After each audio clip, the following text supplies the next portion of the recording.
Allora io sono rinese di mio papà e mia mamma, ma ho campato assai in Ajaccio e Renno era un paese dove noi venivamo a suente, a vedere i nostri luoghi e a vedere la nostra famiglia.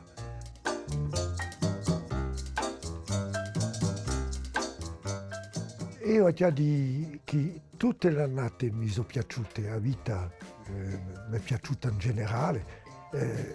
Infatti so che bene della gioventù e so che ferma più.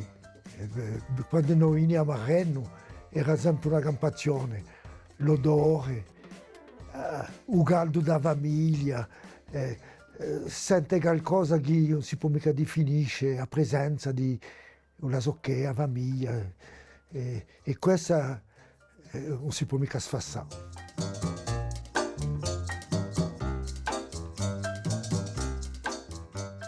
Allora, si può regrettare, non so mica se lo si può regrettare, e non regretto nulla. E io penso che la vita è come un buon ripasto, non si può mica avere piacere se non si è mica mangiato. La vita ha cambiato, perché il mondo ha cambiato. Se le condizioni materiali hanno cambiato, non ci vuole mica che la filosofia generale della vita che noi abbiamo sia cambiata. E io mi riferisco a ciò che mi diceva mia mamma sempre, c'è la campagna e lascia campare, e so che tu provato a fare fino ad ora.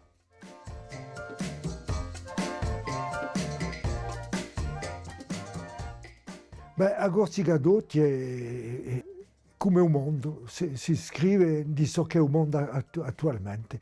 E infatti in questo mondo ci sono cose che mi piacciono mica, sicuramente, ma il mondo cambia, c'è l'evoluzione e non siamo mica noi che comandiamo. Come lo si dice da noi, Cristo per la barba non si può pigliare.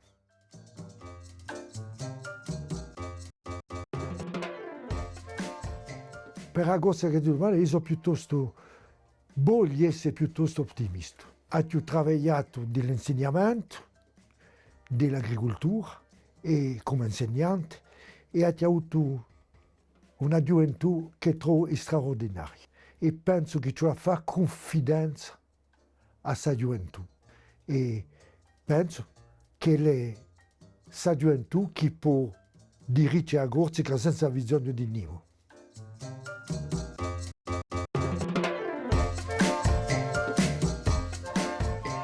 Allora, parliamo a noi, ci sono due cose.